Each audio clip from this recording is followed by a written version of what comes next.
Staffordshire County Showground. This is the final event of the County Council Campaign Trail. It would have to be really, the polling is tomorrow.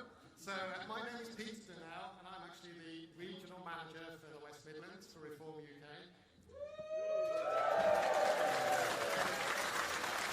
Too kind. It's been an amazing campaign to be a part of. Pretty much every opinion poll has Reform UK at the top. Excellent. And it's just been a really interesting, exciting few months. Our Prime Minister, with the help of the Supreme Court, has worked out what a woman is. Right?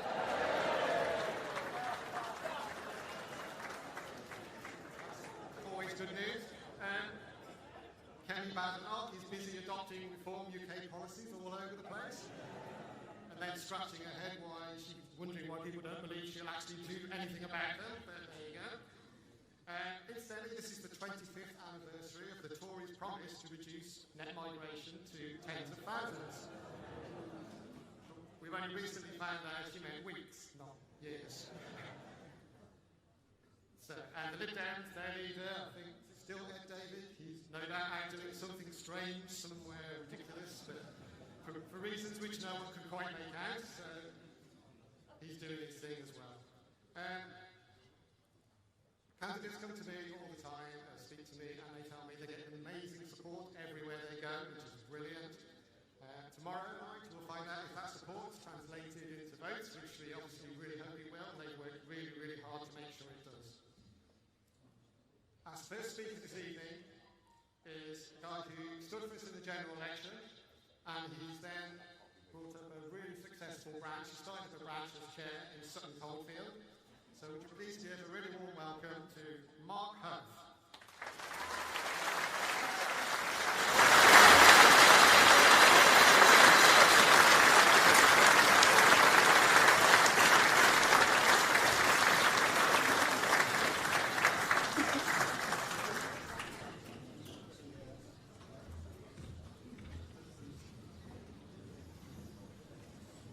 Good evening, everyone. So, I got the call to do this quite late today, but I'm used to being a stand-in. Usually, the last thing I was introduced as the guy that GB News get when Nigel's not available, Richard's not available, Zia's not available, and Neil's Lee. I think it was a nice introduction, but I'm not quite so sure. Talking of standing in for Lee. Anyway, I'm the chairman of Sutton Coldfield Reform UK, and I was a candidate in Sutton Coldfield, which is a very safe Tory seat. Delighted to get 17% in that safe Tory seat. Interesting points, thank you. Interesting points holding on to the Lee Anderson lookalike competition. The Birmingham Mail article that they did just before the election said, the Lee Anderson lookalike who's rocking it in Sutton Coldfield. However, not all of those lookalike comparisons are friendly. A couple of my favourites are, you're a pound shop 30p Lee. I'm not quite sure how that works out. You're Lee's love child. That's another one. But my favourite bit of abuse from our opponents was, you look like Desert Orchid with that hair, that nose and those teeth. I replied back, yeah, a winner.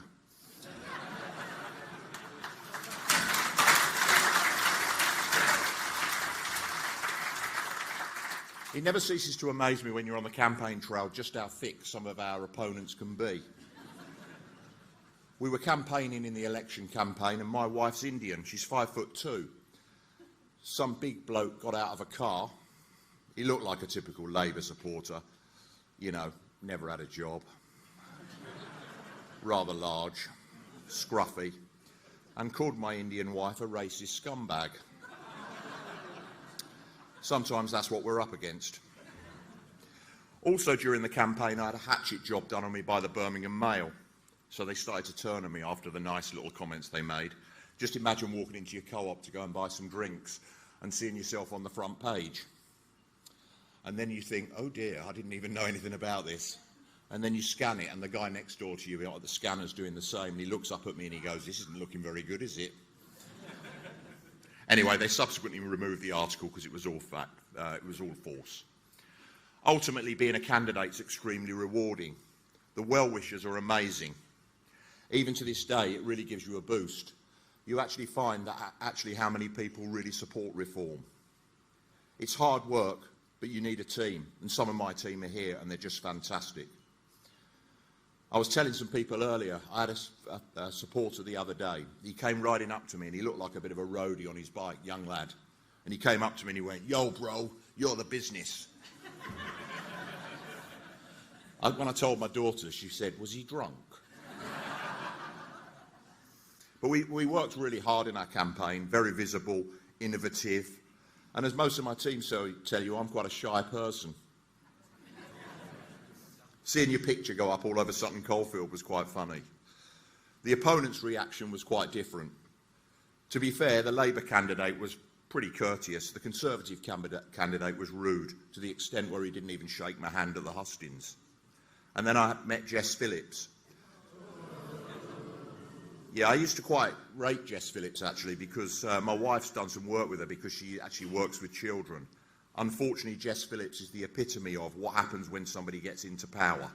They forget their soul. Anyway, why am I standing for reform, and why do I still do a lot of work with reform? Well, I'm a former Tory chairman. Boo. But I resigned due to the mess the Tories were making and their European stance. Our local branch now has got over 450 members. Meetings have had over 70 in attendance recently. So our policies. I stand for reform because of our policies. Now, some of you might notice I've been on holiday.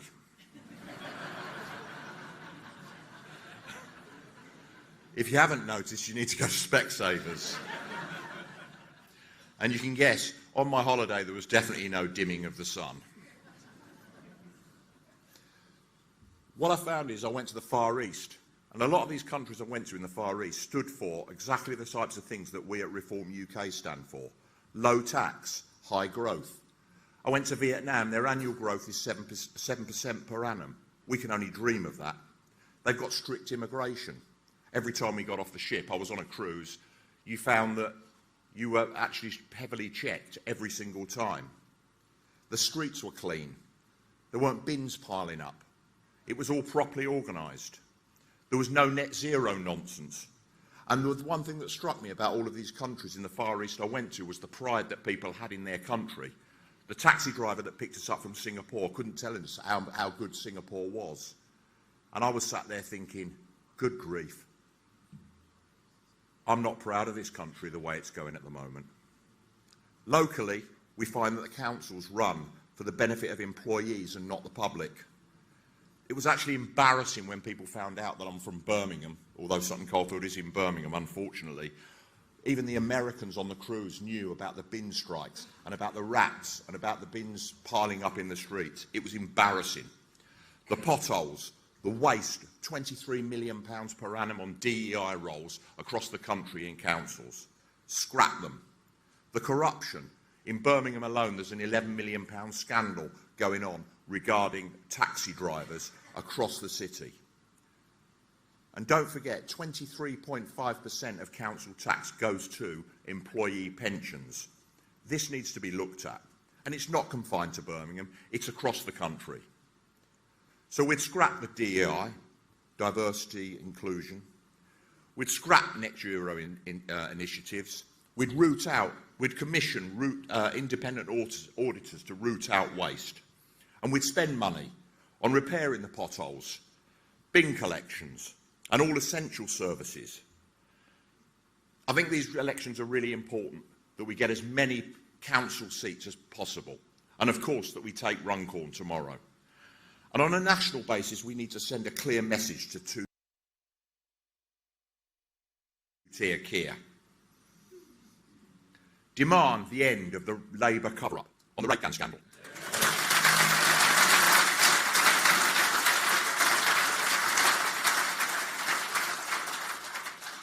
Demand a national emergency on the boat crossings.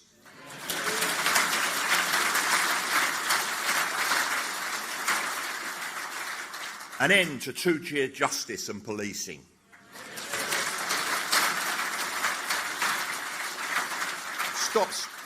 Stop sending our money abroad. £101 million to Palestine yesterday, £226 million to Sudan, £11 billion to Africa in green initiatives, and scrap net zero.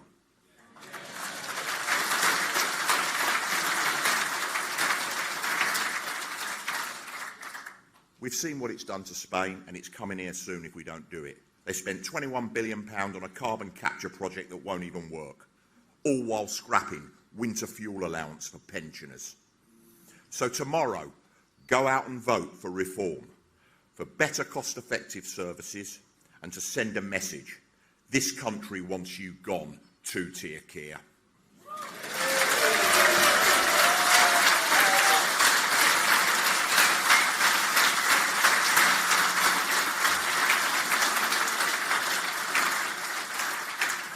Thank you very much indeed for listening, and enjoy the rest of the evening. Thank you.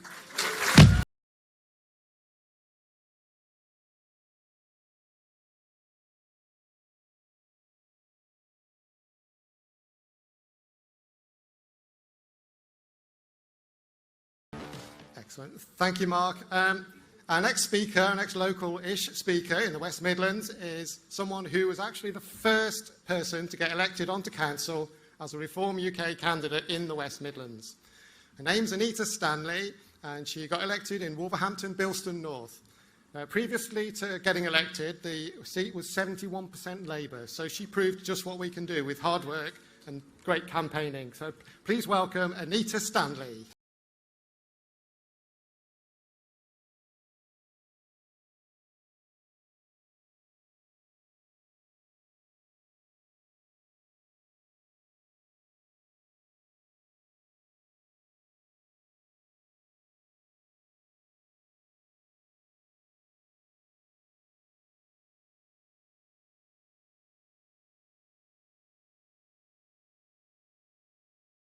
Everyone.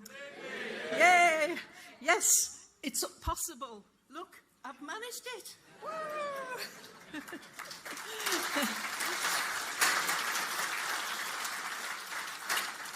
Okay, my story started last summer when I was a fed-up pensioner, just sitting on my settee watching the telly and the news.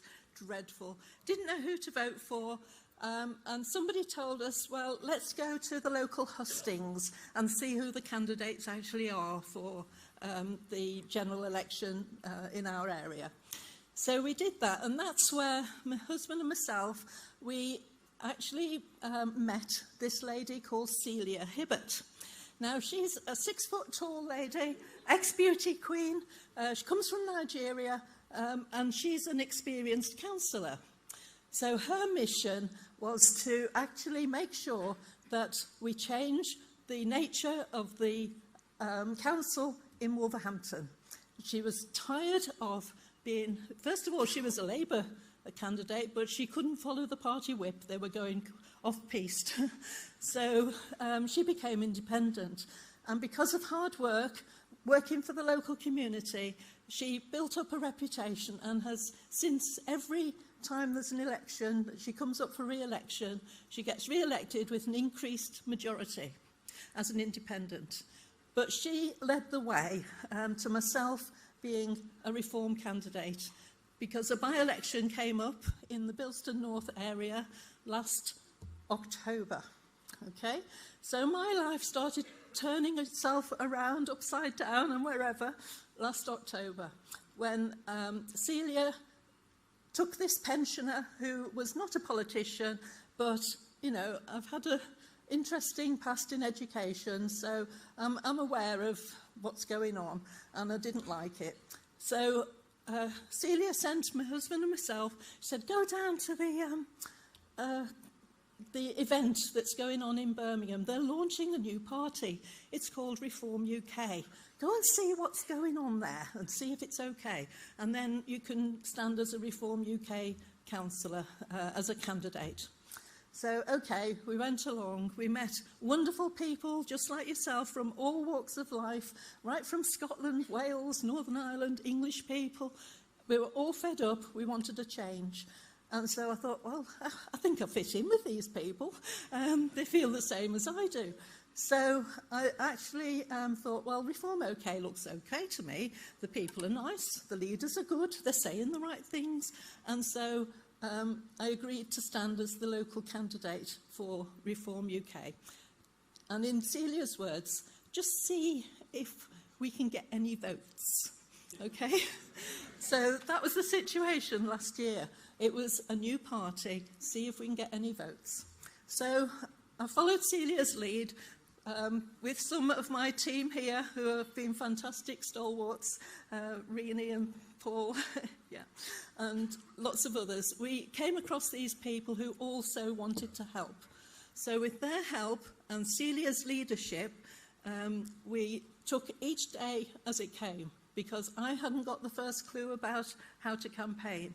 But I found this wonderful lady, and she found me, and she had the experience. And so day by day, we followed what she said we needed to do.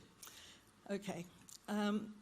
So after a few, knocks on the door and whatever, and we gave out some leaflets, it came to the postal vote. And suddenly we realised, right, we've got a special letter individually addressed to all the postal voters. But Celia says, oh, we need to get this out. We've got to get it out quickly before the postal vote lands on the mats. So that was the big push forward that we had to do. But in order to do that, we got the team together. My husband kindly did the Hungarian goulash, because he's of Hungarian origin from years ago. And we all enjoyed a bit of goulash as we were stuffing the envelopes with the letters. So it was a lovely mixed community day, because we've got supporters in Wolverhampton from all backgrounds, all ages, and it was a nice community activity. And then we did the deliveries. So it came to the actual day of getting the vote out. That's another important day, as yes, today and tomorrow is going to be for these elections locally. So to get the vote out, it was interesting for me because the day actually fell on Halloween. So the scary bit was walking around the streets of Bilston, and every now and again you'd come across these people who were all dressed in gory outfits. And you'd suddenly go, oh, and ask them, well, before you go to your party, have you been to vote yet? And also there was Diwali going on. So you come across groups of beautifully dressed young ladies and not so young ladies in glittering outfits, and we asked the same. Oh, hello, before you go to your party, can I just ask, have you been to vote yet? And they'd say yes or no or whatever, and they'd make sure they go and vote. So we worked for absolutely every vote. But with everybody's help, I was lifted through this whole process, guided through by an experienced lady and a team of wonderful helpers. Okay, so the actual day arrives. We've got the loudspeaker going on a van with some important voices going on, saying vote for Anita Stanley, and it was quite a day. It was very busy, and we went to the count. Now, in my mind, I was still thinking, well, we've worked hard. Yes, we worked every day. We were out twice a day, every day, because we were testing the water and we had no data. So we had to make sure we knew where the people were who wanted to vote. So, for us. So the count was interesting because I was thinking, oh, I wonder if we get any votes. I wonder if I get any votes at all, you know.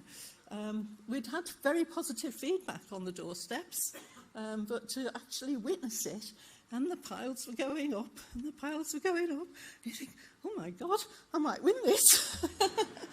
And then eventually it came to a stage where the calculation was that Celia said, we've won this, we've won it.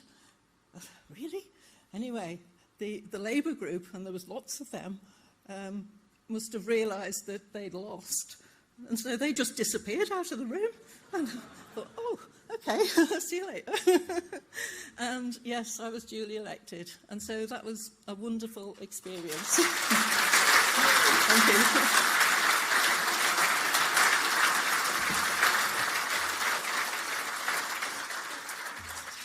So obviously since then I've been on a bit of a learning curve. In fact, somebody said it's a vertical ascent, but there you go.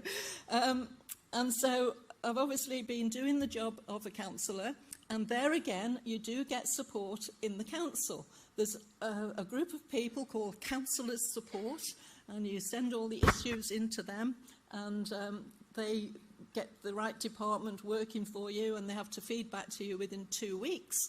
If you're not happy with the result, then you can go back to them. Okay, so we councillors do have a lot of ethos and power, really, to make a change. I am the one and only Reform UK councillor in Wolverhampton at the moment. We've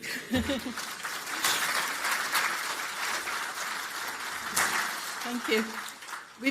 I've been supported by 3 other independent ladies, 2 of whom are ex-Labour, one's an ex-Conservative. They're all gone independent, and myself as a Reform. Now, our elections in Wolverhampton are not until next May 2026. So then I am hoping, praying and working towards making sure that we get all Reform UK councillors that are possible to elect. So year by year we will take over the power of the council and start making sensible decisions. That's the aim. Okay, alongside that, obviously I have been in the role of the chair of Wolverhampton South East, and so we've got a group of people together who either want to work towards becoming candidates themselves for next year and the year after and the year after, and we are working to develop those people, and we are fundraising. We've got a range of about 24 different fundraising activity ideas that we're putting in place in all of the wards of the South East area in Wolverhampton. So we're hoping that we will have enough money after we work hard all year to support the candidates, because we don't want them having to pay out of their own pockets if we can avoid it. I've been supported all the way. We're encouraging new candidates at every opportunity, and we are giving them the message that we want everybody, whether they're supporters or they want to become members, to register on the Reform website, okay, Reform Party UK website. Get yourselves registered or become members if you possibly can, because that's the way that the chair can email information to everybody and let you know when the events are going on. So do that. So join Reform, be a supporter, encourage the candidates, stand as a candidate yourself, and the main job tomorrow is to vote Reform. Yes! Okay.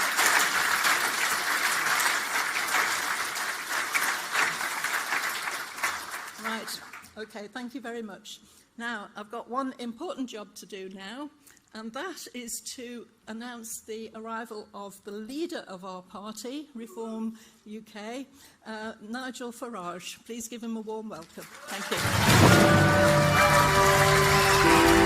I now call the leader of Reform UK, Nigel Farage. We are the new kids on the block. We have no experience in this Parliament whatsoever, even though some of us have tried many times over the years previously to get here. So we can't judge you from working in this place, but we can judge you from the way the outside world sees you. Believe me, folks, this is just the first step of something that is going to stun all of you. Thank you very much. Nigel Farage is Reform UK ahead of the Tories for the first time. The party has rocketed up the polls since Nigel Farage announced that he was taking over as leader. Re-energise Reform and seem to give them a poll boost. Hard work is the only way anybody succeeds individually. And hard work is the only way we're going to have a chance as a country to turn any of this around.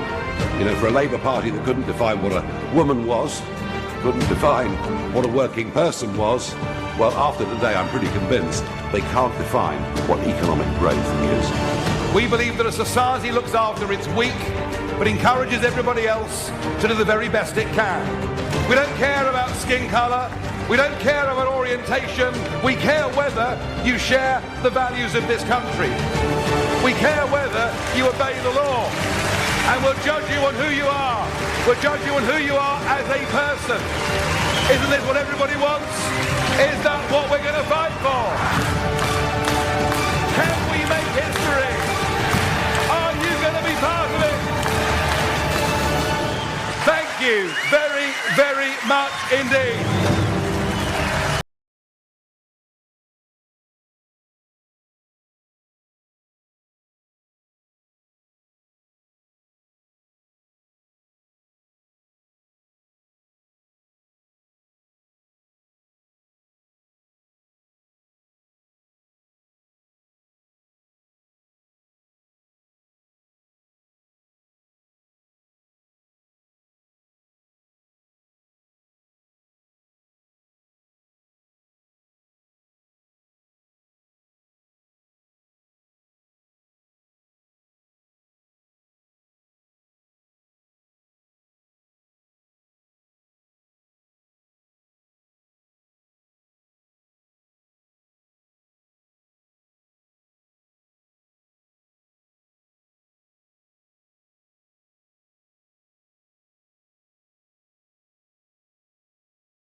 Good evening, Staffordshire!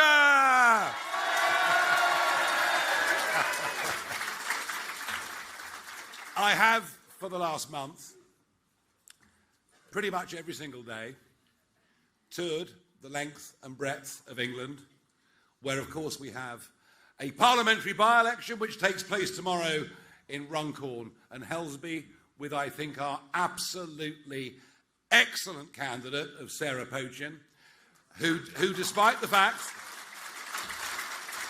that it's Labour's 16th safest seat in the country, I'll tell you what, tomorrow we're going to give them one hell of a run for their money.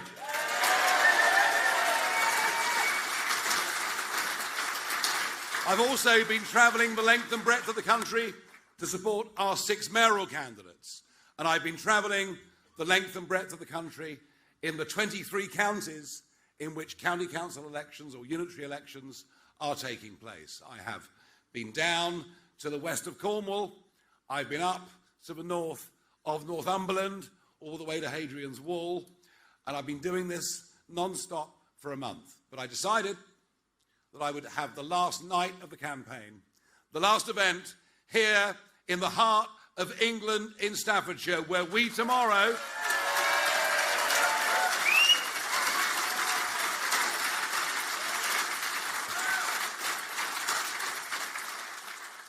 and here tomorrow in Staffordshire, we are going to do better than any of you in this room right now can even believe. There will be an earthquake in Staffordshire that will spread out across the rest of the country. We are going to do phenomenally well tomorrow. But let me tell you something. I stood in the counting hall in Clacton in the early hours of the 5th of July last year, having only decided 4 weeks before that I would give up my happy, comfortable, lucrative life and throw myself back into British politics.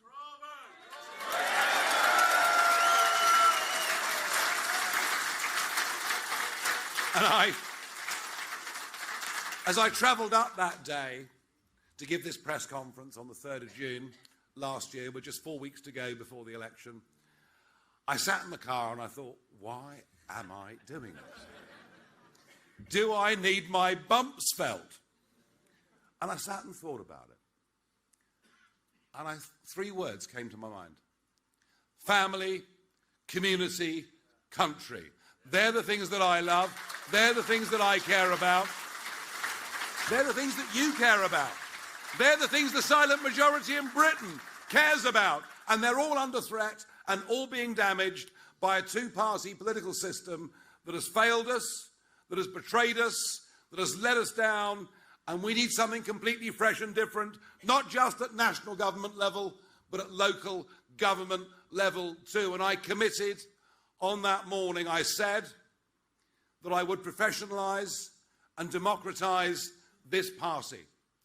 And now, 9.5 months on, to be here in Staffordshire, where we have 62 vetted candidates standing in every single county council ward, for us to have managed to put into the field more candidates than either the Labour or the Conservative parties, and to travel around the country as I have, to meet groups like you, to see the energy, the enthusiasm, the optimism, the humour. I can't tell you how immensely proud I am of what we've done, and to be here on the eve of this poll. We have achieved in 9 months what would normally take 20 years, and without you, the People's Army, this could never have happened, and I thank you from the bottom of my heart.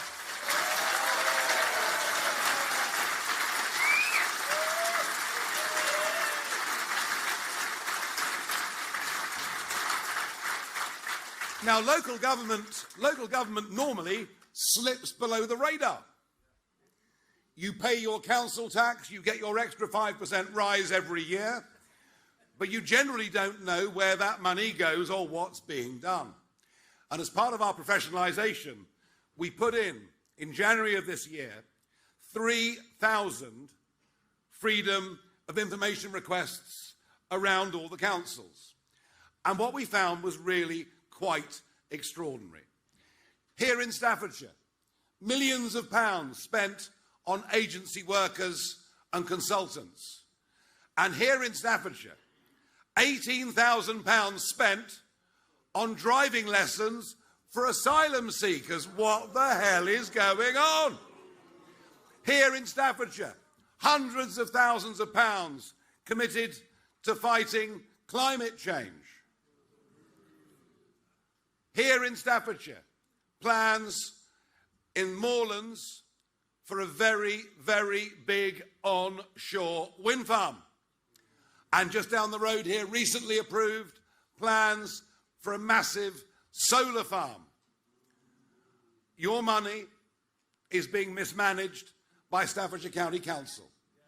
Staffordshire County Council should be delivering social care, they should be delivering special educational needs, and they should be mending potholes.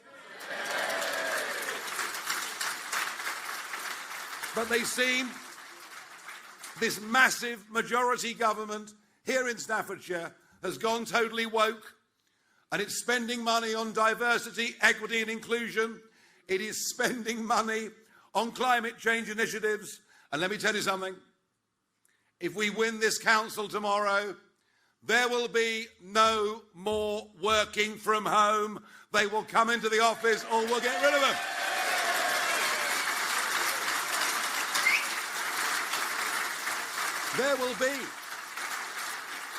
There will be no more money spent on diversity, equity and inclusion, because we believe in this party that people should be treated on their merits, on the content of their character, regardless of their race, religion or sexual preference. We want to live in a country where everybody is equal.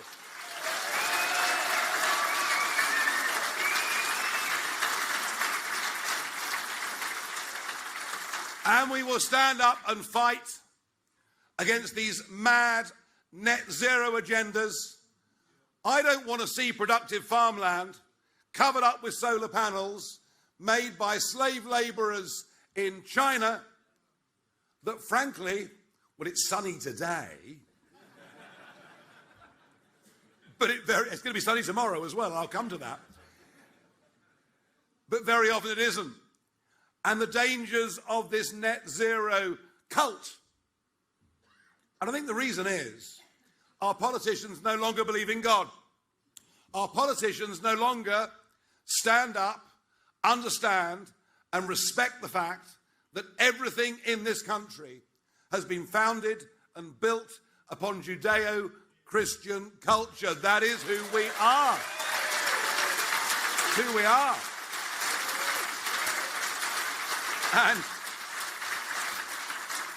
But no, they're all obsessed with climate change. We will fight if we win this council, or if we have to do a deal with anybody else.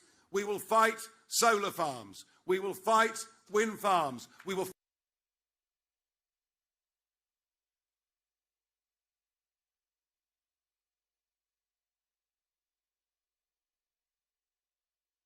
fight against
now, in some areas, of course, there is no change. And I say this having come hot foot from the House of Commons today, where I had the pleasure of asking the Prime Minister, Sir Keir Starmer, a question. I'll tell you what I asked him. I said, given no... Do you want to swap places?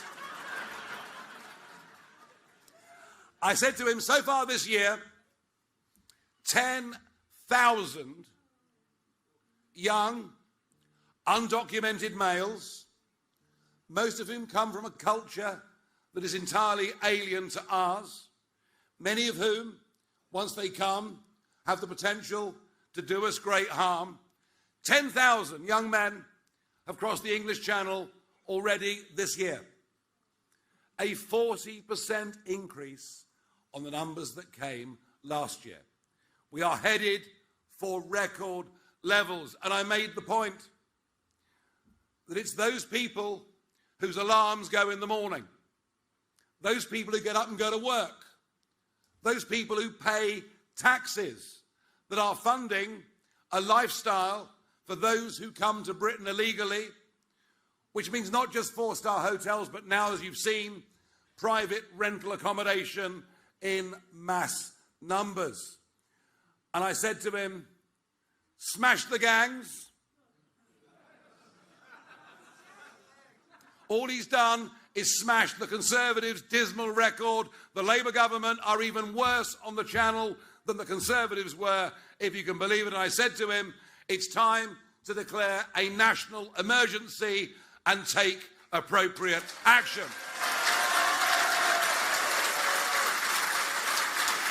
And I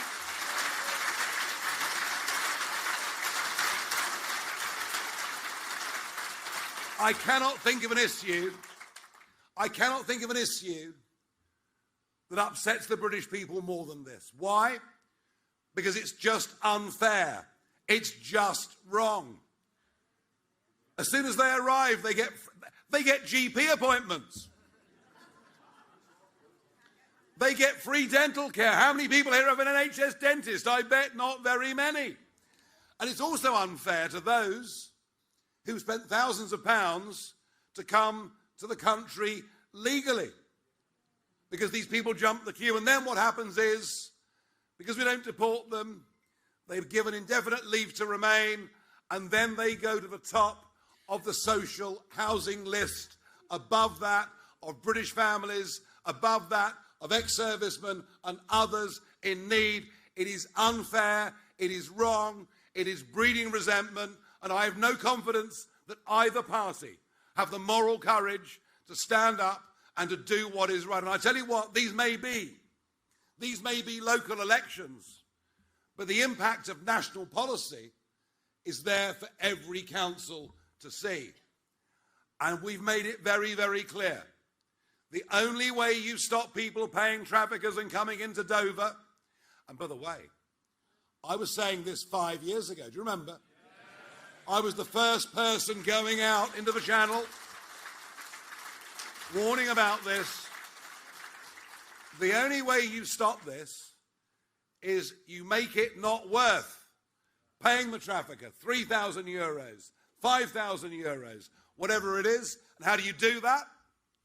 You deport those that come illegally. You do it immediately. But we can only do it if we leave the European Court of Human Rights and take back our sovereignty.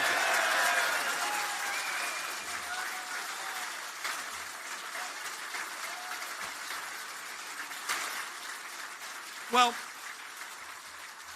as you may well predict, that was not the answer I got from Keir Starmer in PMQs. I got a lot of waffle.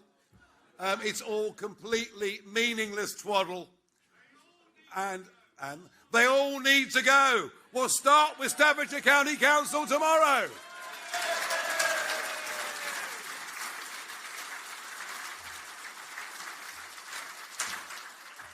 But talking of Staffordshire here, Labour tomorrow will not be a threat, because Stoke-on-Trent is not part of the county council arrangement. So Labour won't be a threat tomorrow. The Lib Dems are very, very weak in this part of the world, almost non-existent, sir. Yes, their particular brand of pretending to be nice doesn't seem to go down too well in Staffordshire. God, isn't Ed Davey a Burke? I mean, honestly.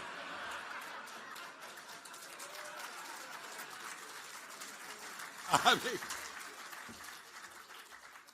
no, this battle tomorrow here in Staffordshire is a straight fist fight between us and a Conservative Party that was elected in 2019 with an 80-seat majority, with a lot of help from me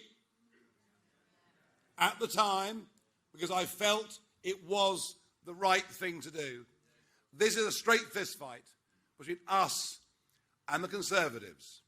And there are two very important messages I want to impart to you tonight here in Staffordshire, but that are relevant for every single one of these elections being fought tomorrow.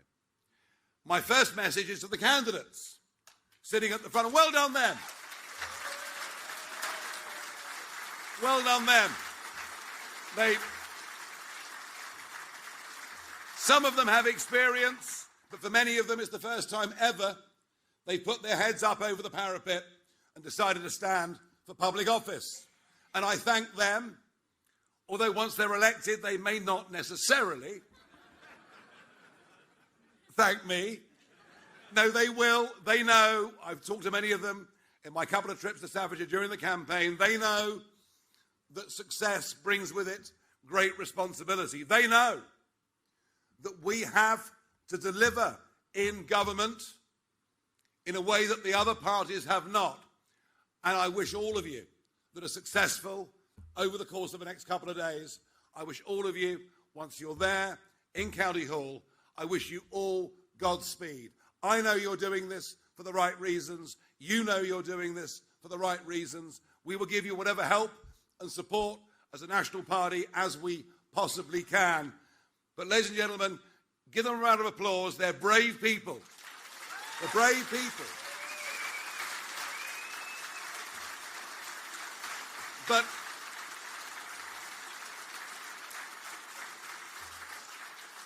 this may be eve of poll. And all of you that are standing, and all of you that have knocked on doors and delivered leaflets, and all of you out there spreading the message and supporting, may well think, well, tomorrow's polling day, it's all a bit too late now, I'll just go down the pub and see if Nigel's there.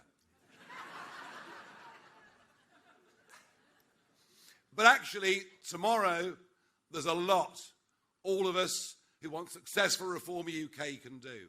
Firstly, the weather is going to be amazing across the whole country. People will be out in their gardens, they'll be walking down to the shops, they'll be the afternoon and evening in pub gardens. It's a fantastic opportunity for all of you with Reform rosettes to be out meeting as many people as possible. Remember, in local elections, the turnout is normally 35 to 40%. There will be huge numbers of people here in Staffordshire and elsewhere who agree with everything we stand for, but are not in the habit of going out to vote in elections. Well, you go out there and meet these people tomorrow and work up until 8:30 in the evening and encourage them to go down, to vote, to begin, to start the kind of change that we need by clearing this big hurdle tomorrow that will help take us on to victory, which I believe is achievable in the next general election. Don't waste tomorrow. Use tomorrow. Speak to people. Encourage them.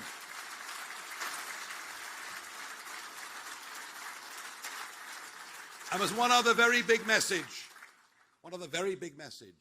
that I think really matters, that you can use tomorrow, and I believe we can use from this moment on.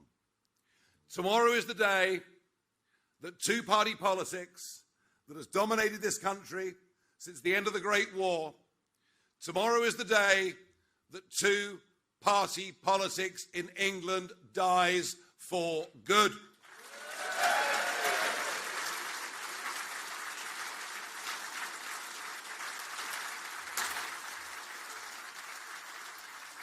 The last two opinion polls that have come out show that despite the fact 9 counties, 5.5 million people, many of them our strongest counties on paper, like Essex and Suffolk and Norfolk, despite the fact elections were denied to those counties, even in the remaining 23, some of which we're strong in, some of which we're less strong in, even in those, the last two polls have shown, we are topping the national vote share for all the counties and seats that are up tomorrow. And if that plays out at the ballot box, it means one very simple, but one very big and very important message. If you vote Reform, you will get Reform. There's no more splitting of the vote.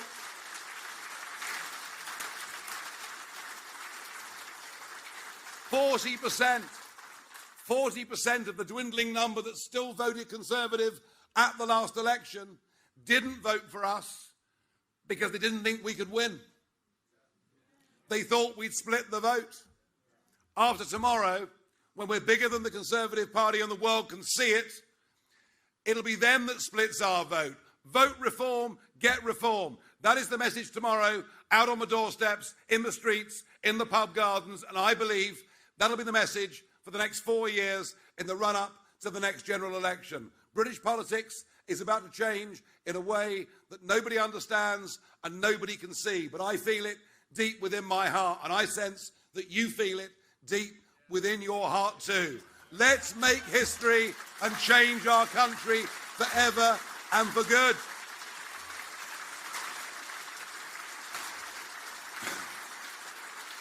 And we already have a silent majority of voters out there. And the way we're now digging into the Labour vote, we are digging into the Labour vote in the Midlands and the North. We are now topping the opinion polls for general election intentions in the East Midlands, West Midlands, North West, North East and Yorkshire in the Humber. In fact, I can tell by the way the Prime Minister looks across the chamber at me. I think I've got inside his mind.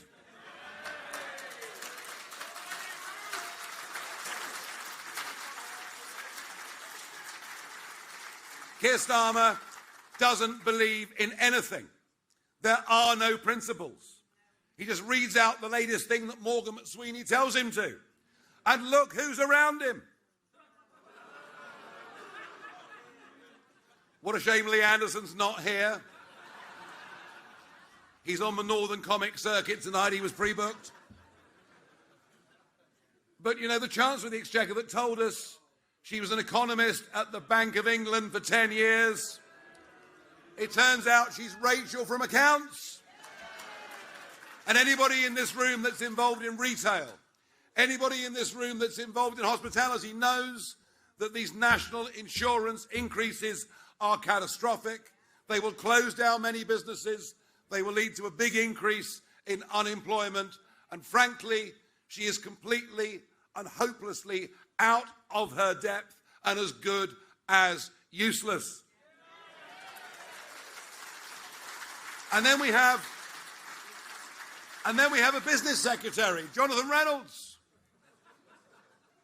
who said he was a solicitor, but he never, ever qualified. But here's the most damning thing of all about this government. 25 men and women in this cabinet, and not one of them has ever worked in private business. We're being run by human rights lawyers. We're being run by a bunch of college kids. We're being run by people who have no idea of how life really is for tens of millions of people out there. They are utterly disconnected, living in their own little fantasy world.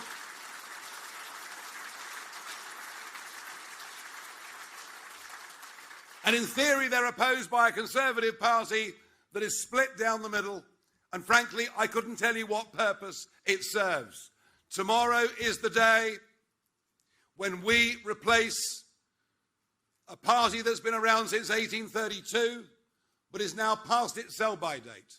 Tomorrow is the day we replace the Conservatives as the main opposition to a poor, weak, hopeless, failing government. Tomorrow is a big day in our nation's democratic history and future. And you are all a part of it. You are part of our people's army. I'm very, very proud of all of you. You come from all walks of life, but I know the passion and determination that you have. The press, of course, when the results come in, will say, it's a protest vote. I'm not protesting, even though there is a lot to protest about. And you're not protesting. But like me, you know this country is in economic decline. This country is in societal decline. This country is in cultural decline. We're led by weak people who don't have sound, solid, good principles. But equally, what I've noticed about reformers, you may be the most realistic about the mess we're in, but you're also the most optimistic because you believe this party, with the right leadership and the right people, can turn this country round, can get it back on track. And we're doing it not just for us, we're doing it for the generations that come after. We may well be the last chance to save any semblance of what this country has always been and what those remnants who we celebrate next week on the 80th VE Day fought for, and generations before them. That is what this is about. That is what this is about.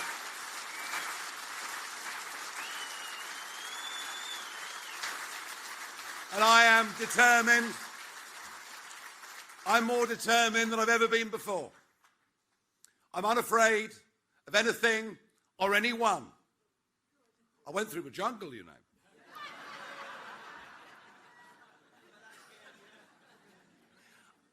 I don't care what they say.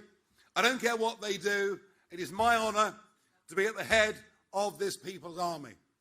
And I want you please now to give applause as I invite all of the Staffordshire County Council candidates up on the stage to join me for this finale to the last event of this election campaign. But don't forget, go out